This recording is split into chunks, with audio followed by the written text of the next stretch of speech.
Ang aking hindi malilimutang karanasan ay nang pumunta kami sa bundok kasama ang aking mga kaibigan. Maaga kaming nagising upang habulin ang pagsikat ng araw.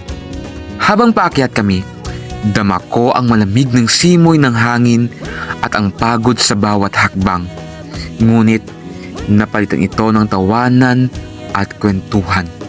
Sa bawat pahinga namin, tanaw ang napakagandang tanawin, mga luntiang puno at malawak na kalangitan na tila ba nagbibigay sa amin ng bagong pag-asa at lakas.